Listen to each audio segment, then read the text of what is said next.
Good morning and welcome to the Science of Mind conversation series. My name is Laura Topper. Of course, we're here with New Thought Media Network, sharing this teaching from the Science of Mind textbook this week. Now, this week we were preparing for Reverend Muata to come online, and it may be that he's been held up or has a difficulty with technology. So I'm here unprepared in my humanness to go ahead with this chapter of the book, as I was here last week. And so I'm here to kind of step in and be the voice for Reverend Muata. If he shows up, then that's perfect.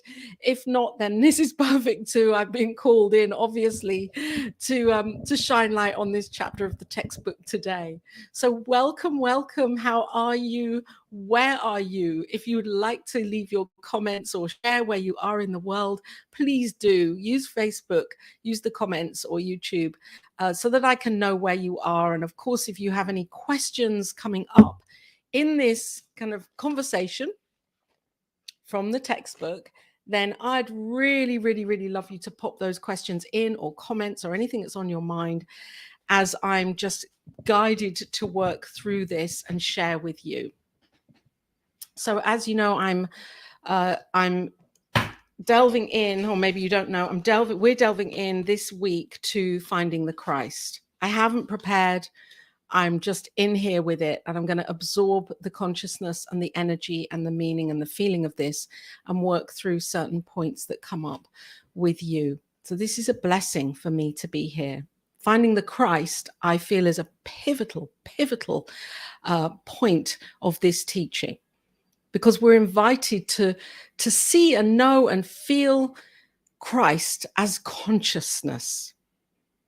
Christ consciousness is one of the overriding beliefs of principles of the science of mind and spirit teaching, where Ernest Holmes writes that I believe that the Christ consciousness, that Christ is in, as, and through each and every one of us. It is not simply one person, Jesus Christ, who was the only person that had the ability to be the way that he was, and to show he was a way shower and an engineer, an architect of life, of how to be with life, and how to use this power for good, how to use it for our own benefit, for our lives. So he was an example. Jesus Christ was an example. And he was born at a time when, many people were questioning and also rebelling and finding new ways, and also in fear of God-fearing, in fear of God, in fear that God may strike them down if they didn't behave in a certain way. And he came with a new message, which is, if we have this love and peace in our hearts and forgiveness, that we're living in the way of the divine. And this was his teaching. So when Ernest Holmes writes in here, chapter 22, finding the Christ, we're being invited to find that place within us that is the equivalent consciousness, that high mental, well, it's beyond a mental equivalent. This is the divinity of who we are. So for some of us, I believe we are called to first of all become aware of this. For all of us, we're called to become aware of this, regardless of the faith, religion or theology that we've practiced in our lives up to this point. So we're not seeing Christ as a religious symbolism here, or a person that is speaking a religious truth. Religion has packed and, if you like, labeled or pronounced Jesus Christ as an externalized being outside of us, another human. And the whole premise of the work of science of mind and of new thought is that we see beyond the human, and we look within to the spiritual and the metaphysical, which is first cause, God. So Jesus Christ was the fullest expression, example of God, And whatever we choose to call this thing itself, this essence, this ineffable essence, God, Allah, Elijah, oneness, creative intelligence, ultimate wisdom, love, life, Mother, Father, God. There are many, many names, you know, if you Google it, you're going to find like there's hundreds of names for God, for the divine presence and power. And Jesus Christ was the highest living example of the divinity that we each are. So he was showing us that we have this ability to be Christ-like. And Ernest Holmes was proclaiming, you know, what are we all doing? We're all coming from this world of effect, living from the world of effect, thinking that the world of effect is the answer for the solution for our problems or our questions. So he begins here with such a profound question. Who is Christ? Who is Christ? The Son begotten of the only Father, not the only begotten Son of God. So he's kind of using that. He's saying, yes, the Son begotten of the only Father.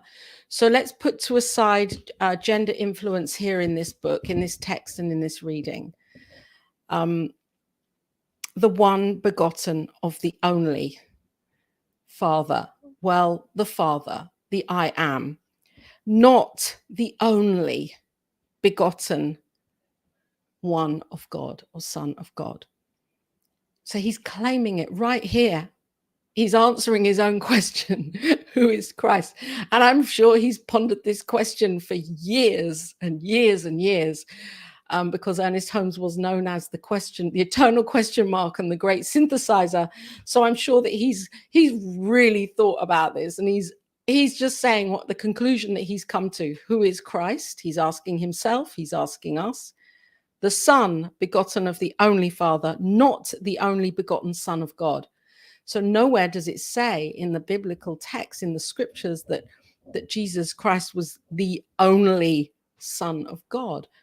We are each children of the divine. And so we each have this Christ-like ability. We are each it, and we are each able to rise up to being this in our lives. It's very powerful. So the mystical conception of any Christ means the universality of sonship embodied in any individual who recognizes this sonship. So as I said in the very beginning, before I even started reading this, it is about awareness. We become aware of who we are, first of all, and we're being given that opportunity, this opportunity in every moment to be aware of the power of who we are and of the divinity and the magnificence of who we are. And the trouble is that we don't, for many, we don't want to look, or we don't want to look deep enough, or we don't want to believe in the beauty of who we are.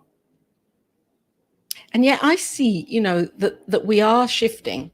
We are, as humanity, there is a huge shift going on right now. Consciousness is unfolding in a beautiful way, where more and more people are waking up and seeing this. Now, they may not, you know, we may not label ourselves and say, oh, I am Christ, you know, I am the Christ consciousness that I am. And yet there is an awakening happening where people are realizing their inner power, the knowing of who they truly are, and that we can use this power for good.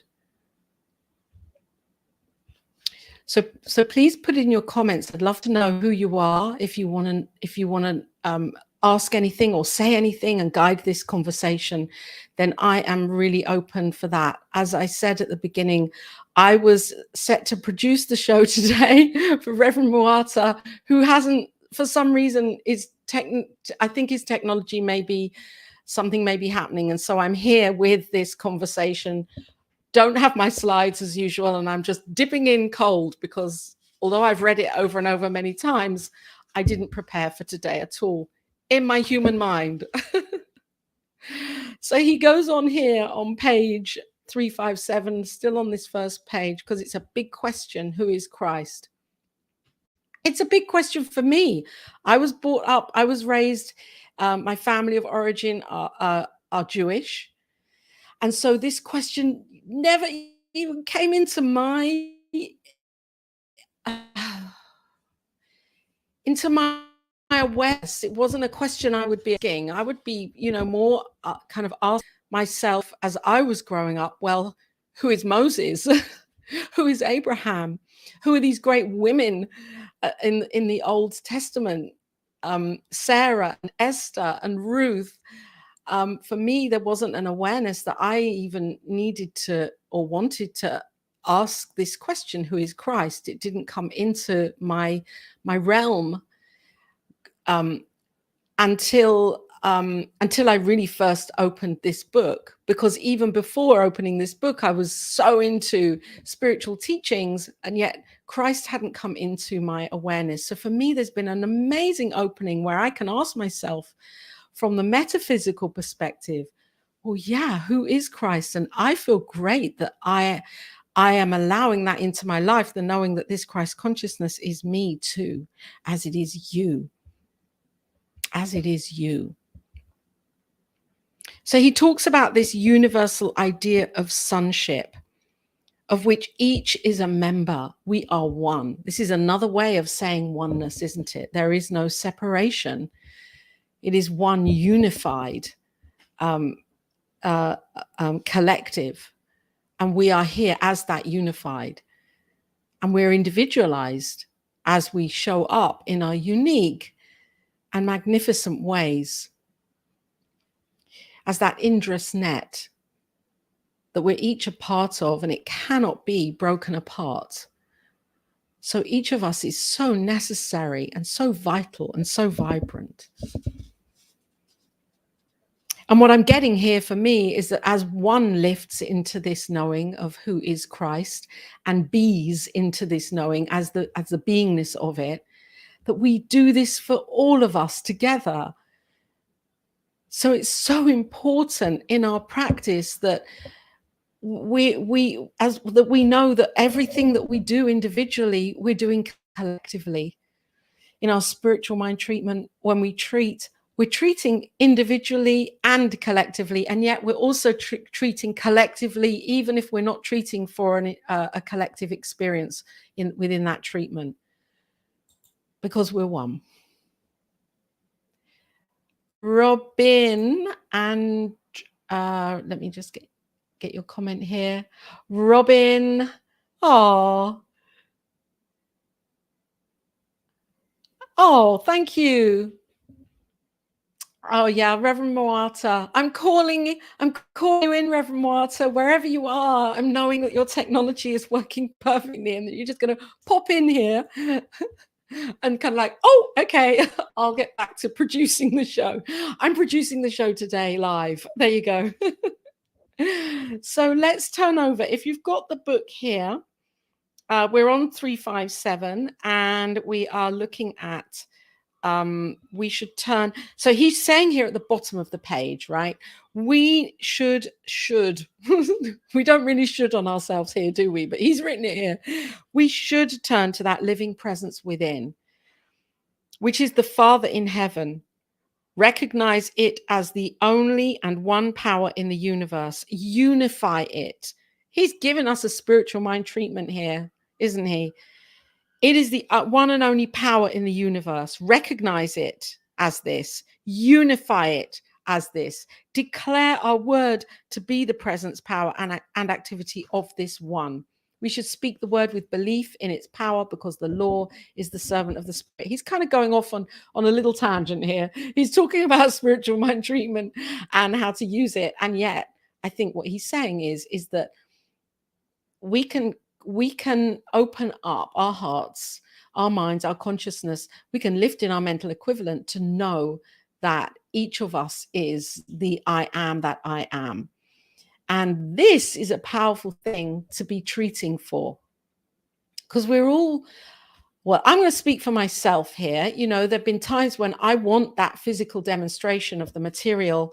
I want to use this teaching for the metaphysical. You know, metaphysically, I want to have something in my life or something to happen or whatever. And what he's saying is, come on, let's get mystical here. Let's tune into the Christ within us and let's open up to being this greater presence, because we're one. And so when we're doing it for ourselves, as I said, we're doing it for the all, for the collective. We have a thing here on the network, a video with a beautiful, I think it's on our prayer banner, and it comes up and it says, deeply we are one.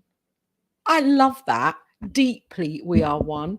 Underneath everything, at the first cause, the first thing, all of it, the ineffable essence of everything is we are one. And we know that when we know this, it can't be undone, the knowing of it. So spiritual mind treatment can affirm this again, So there is one perfect life flowing. If we could stand aside and let this one perfect life flow through us, we could not help healing people. So we're in our own way. We don't realize and recognize the power that we are and who we are. And Jesus was giving us, you know, the Christ. Jesus Christ was giving us those physical demonstrations with these kind of miracles that were happening, that he was, you know, just miraculously turning water into wine. And each of those stories has a really deep metaphysical meaning beyond what we're reading as the words in the text. When we really read below and beneath the meaning of the Bible, there's another world. There's another world of understanding that we can use. And the stories are kind of like beautiful, elaborate, easy to digest if you're taking them on a very surface level. And yet underneath, there's the Christ consciousness language going on. But of course, the Bible has been, you know, pulled apart, put together in odd ways, and repackaged and reformatted and edited and redacted, and all sorts of things have happened to it to give it a kind of new meaning. So it's not all as obvious as it seems. We need to take the time to study these texts and understand what they're really meaning. And he did this, Ernest Holmes did this. He knew that underneath the Bible, the actual Bible as we take it literally, that there's a whole other world of meaning. And the whole other world of meaning is rooted in the New Testament, in Christ consciousness. That it is not this one person that was, that was only privy to knowing all of this. We each have this, and the Bible is a clue that it's like a code. It can show us how we can each do this. And I believe that, you know, this textbook is Ernest Holmes' metaphysical and mystical edition of the Bible. He's kind of pieced it all together here. So he's saying that there is a place, we must forget everything else and let our word be spoken with a deep inner realization. So he's still talking about spiritual mind treatment in here, and how to use spiritual mind treatment really powerfully for knowing the I am that I am. Let's use spiritual mind treatment, really use it for our lives. Can we ask ourselves, do we treat 3 or 4 times a day? Make it a regular, really regular, beneficial practice for our lives? Hello, Zoe. Welcome in. Hi, Zoe. It's great to be here with you. Are we really using spiritual mind treatment to remind ourselves and remember who we truly are? There is such a thing. I'm going to put this up here for Zoe because I've got half a message here. There is such a thing as absolute treatment, where we take those first 2 stages, the recognition and the unification. And we, Ernest Holmes taught this. And this comes from Troward, where we can really, really work on those first two stages, and when we get there, we do not have to go any further. We do not have to go into the realization and even the letting go, because getting and try this. Do it as an exercise if you like. Use really hone in on the first two parts of spiritual mind treatment, which Ernest Holmes, always teaches in his teachings, that these are the most two important steps. When we get there, we've got it. So let's do it. Let's have a little kind of spiritual mind treatment fest over the next week or so. Really tune in on those first two stages to really embody in our beingness who we are. This is the Christ consciousness that he's kind of urging us to really embrace and embody for our lives. Zoe, here we are. Thank you, Zoe Demuro. Zoe is a presenter here on the network with his own wonderful show, Choice Your Creative Superpower, and offering so many beautiful prayers here. I see the Christ consciousness as the most complete alignment with divine truth. The more I can be and express my truth, the greater good I can bring to my life experience. And thank you, Zoe. What a wonderful thing. You've just kind of summarized what I've been saying for 20 minutes. And I love this because you've encapsulated it. And when we use spiritual mind treatment and become more aware and open up, expand in our mental equivalent, and then know that there is this divine template. Eric Butterworth calls this as a divine template that is here already. It is the Christ consciousness template. And we are all being urged in moment by moment to open up to being the greatest expression of this divine template, which is Christ consciousness. It's not specific for you or me or them or him or her or somebody, it's not kind of an individualized thing, as far as some people have this ability to reach it and others don't. No, it is consciousness. It is Thomas Troward calls this divine light, this divine wisdom, this divine divinity, this magnificence, as these aspects of the divine, which are life, light, love, beauty, joy, harmony. In it, that these are the aspects, the divine aspects of God. And Jesus Christ knew how to use them. He knew how to be them, right? This is what Zoe is saying here. We are to be checking in on our beingness constantly, who we be and how we be with ourselves and in this life, in the world. Do we have another? Robin, never thought about the essence, let's get this, of the steps of spiritual mind, how the essence of the steps of spiritual mind treatment is getting in touch with the I am first and focusing on the first two stages of spiritual mind treatment. Interesting. So if you ever follow any work from Dr. Tom Sanner, he's an educator in this teaching and has done profound amount of work on Thomas Troward and Ernest Holmes, and really researched Ernest Holmes. And in fact, if you go back after this, if you go back to YouTube and look at New Thought Media Network, the YouTube channel, you'll find on there a playlist for Wisdom of the Mystics, the show that I have once every other week with Reverend Kathy Mastroianni.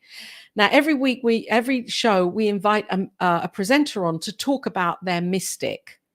Now, last week, interestingly enough, we invited on Dr. Tony Lamata, and she talked about Jesus Christ It was an amazing show. So I'm urging you to go back and look at that Wisdom of the Mystics. If you have time and you're really interested, she unfolds Jesus as an incredible being and knowing and presence. So there's that one. Then if you go back to the Cosmic Prayer playlist, we also have, no, actually it was still on the Wisdom of the Mystics playlist.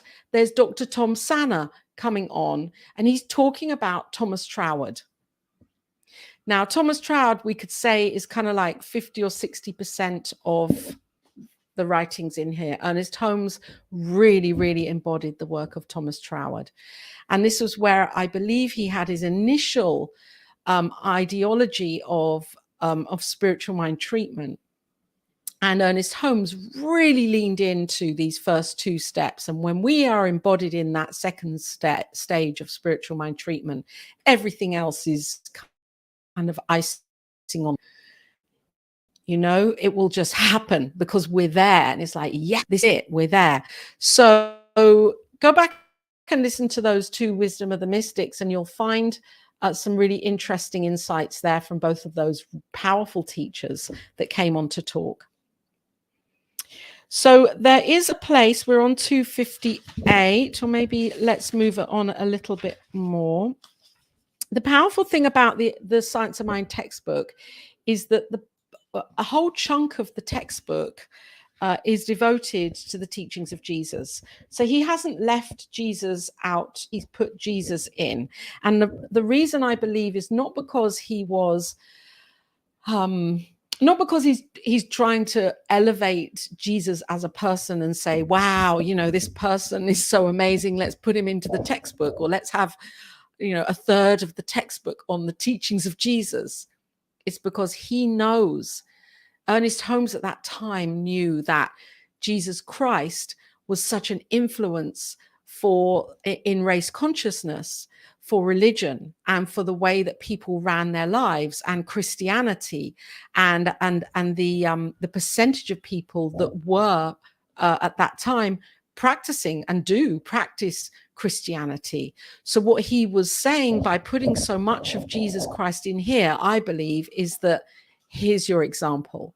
Let's look at some of the metaphysics of this. Let's get into the mysticism of this, and let's see that there's more beneath the surface than simply this is a man doing something, this is a person performing these miracles and living this life and teaching this teaching, and it's not possible for anyone else. So a third of this is, whether we like it or not, is Ernest Holmes' way of saying, if you are coming from a deeply theological standpoint, religion, or you've had that sense of dogma through religion for many, many years in your life, I'm going to put Jesus in here and show him as an example of Christ consciousness that is all of us, and we can all lift and rise into this example of. That's why Jesus is in here. It's a reminder for who we are. It's a reminder for the Christ consciousness that we are, that is easily attainable once we say, yes, let me open and unfold to it. Just as Zoe has said this, he sees this Christ consciousness as the most complete alignment with divine truth. Now, Jesus kind of supercharged his way there. This is great because we're being shown we can do this too. How do we do this? Let's go a little bit further into this chapter. So if we look at page 259, kind of two-thirds, halfway down, if we look upon Jesus from this viewpoint, we shall be able to study his life as a living example. He's saying it there. What is more inspiring than to contemplate the consciousness of a man who has left the faith to stand in front of a paralyzed man and tell him to get up and walk?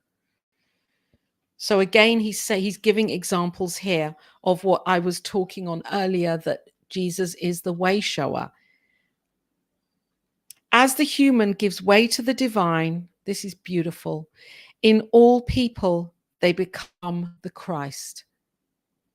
As the human gives way to the divine. And I think this is one of the answers, or a possible answer to my question just now. How do we do this? We give way.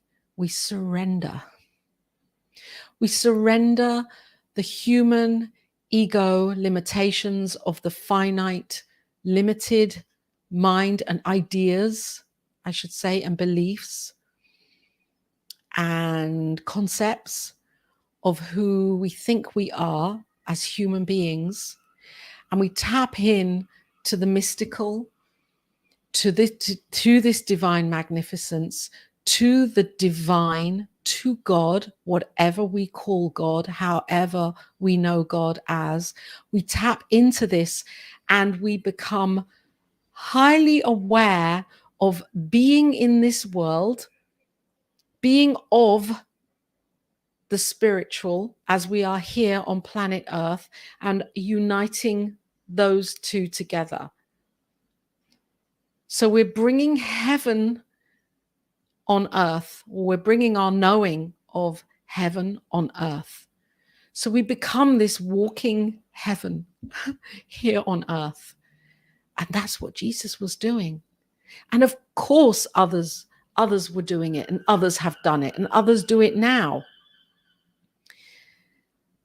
It's just that Jesus has been portrayed through Christianity and through religion so heavily. And so we can turn to this as an example to say, yes, okay, I want to give this a go for my life. I want to go deeper into this I am consciousness and living and breathing it and being the expression of it. So that when difficulties or challenges come along, we can say what I've been saying over and over for a couple of years now, right? Like really over and over for a few years. This too is God expressing. When I look at it and a big part of me is saying, I don't like this. I don't want this. I don't need it. It doesn't feel right. I can say this too is part of it. Because how can I say and know and embody that oneness and then push aside what I don't like?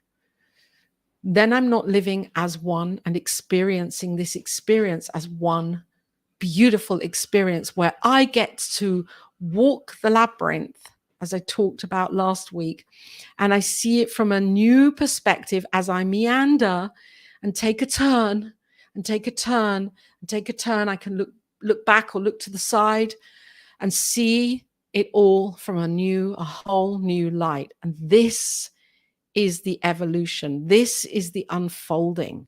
And this is as we breathe this and as we be this and make that choice for this, we are choosing Christ consciousness. I'm breathing here. I'm sitting in for Reverend Muata, who is somewhere. Are you there watching, Reverend Muata? If you are and you couldn't get in, please send me a message here. And if not, then blessings to you. And to everybody that's watching here and being a part of this conversation as we talk about Christ consciousness. And of course, there's no judgment in this. If we're not where we think we need to be, that isn't to be judged. That's to be worked on. That's to be observed. That's to be recognized, to say, okay, I'm going to do it a different way next time, or I'm going to come at this from a new perspective next time. Because a big part of this Christ consciousness teaching, I mean, I'm kind of veering away from the book, but I'm just saying it as I feel it, is forgiveness. So I'm going to move through because there's a beautiful, beautiful piece of writing, which I don't feel I need to read this. Christ, he talks again on page 361 as the ideal of universal sonship. He says this a few times. The entire creation, both visible and invisible. Exactly what I was saying before. It's being heaven on earth. We can't see heaven. Heaven is a state of consciousness. It's not a place somewhere out there that we go to one day. Reverend, oh, what? Dr. Tracy, sorry. That was not that was not kind of an error there. I see you as a minister, so, and a doctor. I know you're Dr. Tracy. Thank you. I'm keeping going. So the entire creation, both visible and invisible. So we're not to deny this visible world. We you know, I think I said this last week in my conversation. Science of mind is qualitative non-dualism. So we do not believe that the material world does not exist. We do not believe that the material world is all there is.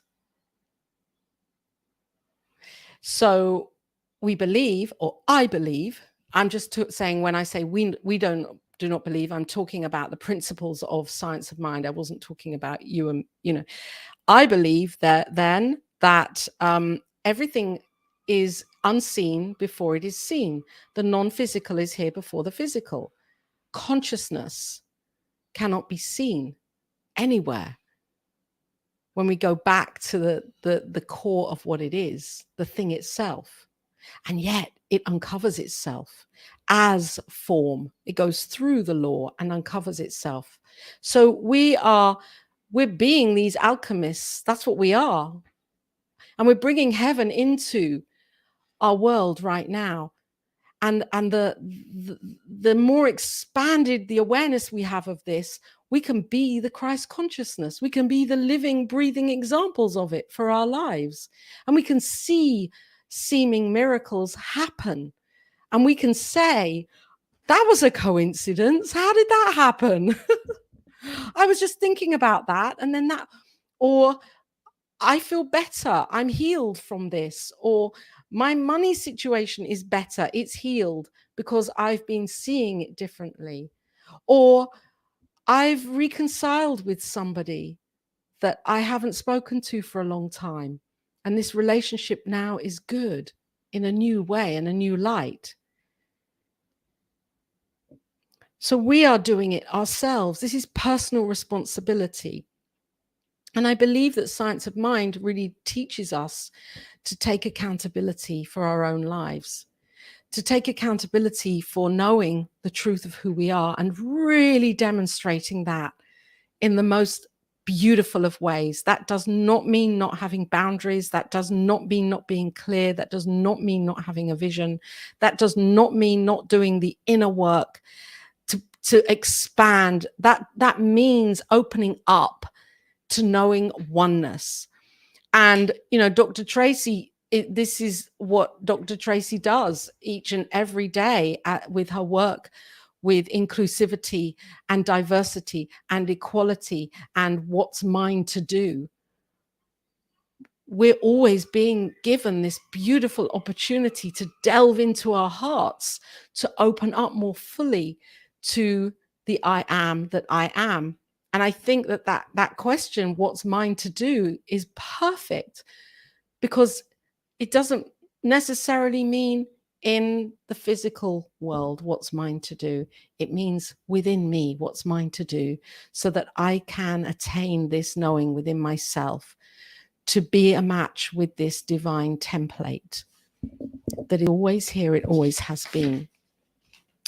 So I'm just going to go to page 362. And if you have the textbook with you, welcome to the Science of Mind conversation. It's great if you have the textbook with you, because you can just kind of dip in with me. It's now nearly 2,000 years since this wonderful man, Jesus Christ, labored in the vineyard of human endeavor. I love the way he writes, pointing a way to eternal reality, bringing heaven in on earth. Yeah, in our minds, in our own minds. We're doing it here in our minds and in our hearts. Centuries have passed, nations have risen, only to decline and fall. Science has solved many problems. Invention has harnessed subtle forces, and our land is filled with institutions of learning. But the world is looking for another great teacher, one who will show again, or one who will again show the way. Never before was there such an inquiry into the hidden meaning of things, never such a searching after God and reality. It seems as if all people are engaged in this search, and that no one can be satisfied until made the great discovery for themselves. But how few has come to the real truth, the realization that God is indwelling in the soul and spirit of humankind. God is indwelling. It's not that we are seeking something to happen outside of ourselves. As a religious scientist, as science of mind and student, I know that the idea of God in the sky pointing down and saying, Laura, you may have that, you may not have that, or pointing at humanity and saying this country as a whole is going to suffer, or this collective is going to thrive. That's not how it is. We each have this ability within ourselves to know the truth of who we are. And that's why we're here on this call right now, because we're invested in that. Whether we're beginning our journey or whether we've been doing it for years, it doesn't matter. The most important thing is this awareness that I spoke of in the very beginning, and the yes, the divine yes, to begin this process of being a spiritual detective and unfolding the truth of who we are. And when I say it doesn't matter, I'm not being irrelevant. What I'm really saying is we're on an eternal journey. The soul is immortal. And so we are always being given this opportunity to unfold and evolve, unfold and evolve, and to be the highest light of who we are in this moment. It's wonderful. It's an adventure, really. And what Ernest Holmes is saying here is that I think the chapter is called Finding the Christ. Okay, so he's saying there's a possibility to go finding, saying you've got to look for it. We've got to look for it, because we don't come in knowing this. We don't remember who we are, the power and the truth of who we are. So we've got to find it within ourselves. And this is why all of these broadcasts here on the network, all of the teachings of Science of Mind and of New Thought in so many different ways, all of the classes and education that point to this are an invitation for us to find this within ourselves, because we don't always know it. So we're always being invited with this opportunity to find it. Let's move on. And I love it. You know, this book was written in 1936, originally 27. I think I've got those two dates right. I get a little bit confused with the date lines. But he's saying, you know, there was this one person, Jesus, and humanity has been on an eternal search to find another like this person. And he's saying it right in here. Well, maybe we don't need to look too far out of our own selves. We can find that within ourselves. We're not waiting for the Messiah to drop in. We're already it. Okay. So the next part of this chapter, where he talks about it's quite a long chapter, and I don't think I'm going to really have enough time to cover the whole of the rest of the chapter, because there's like another 6 pages here. The 2 pieces are, he talks about God, infinite personality. God or spirit is supreme, infinite, limitless, and we should think of the divine being as such, as completely responsive to everything that we do. There should come to us a sense of communion and spontaneous sense of irresistible union. If we had this, we would demonstrate instantaneously. Again, let's go back to the first 2 stages of spiritual mind treatment, unification. And he's saying it here, when we have this sense and this knowing of an embodiment of unification, we can make instant The demonstrations are instantly there. They're there. We don't have to try and make anything happen we're happening within ourselves. The happening is happening within ourselves. It's all happening within ourselves. You are the living, breathing expression of the happening. We each are. I love that. I want that on a t-shirt. And then on the back of the t-shirt, it would just say, and I'm demonstrating my life instantaneously. So an evolved soul is always a worshipper of God. They worship God in everything. God is in everything. God not only is in everything, in italic, God is more than everything. God is in. Ye are the light of the world. That is God in us. So again, it's unifying. He's really talking about this, and then he moves into realization. I think this whole chapter is a deep delve into spiritual mind treatment and how we can use it for the knowing of the I am that I am. So it's a beautiful chapter it's a beautiful piece to read, because he's just saying, we need to know who we are, not what we want from life. We first of all need to know ourselves. Know thyself, as Socrates stated all of those thousands and thousands of years ago. Know thyself. And from that point, everything opens up and we get to see the life that we are really desiring. Know thyself. Who are we truly? We are this Christ consciousness. To what degree are we being it and using it for our lives? So the divine presence is within. And this is the thing that we are being called to remember here. And I think I'm going to kind of come to a bit of a close here, because there are another 6 pages. And I just think this is a beautiful piece to end on, or to come to a close here with. As the eternal Jesus gave way to the divine, the human took on the Christ spirit and became the voice of God to humanity. How wonderfully he did this. Constitutes the history of Christianity and much of the enlightenment of modern civilization. It would be a big mistake to suppose that Jesus is different from any other. Jesus was a person who knew himself and his direct relationship to the whole. This was the secret of his success.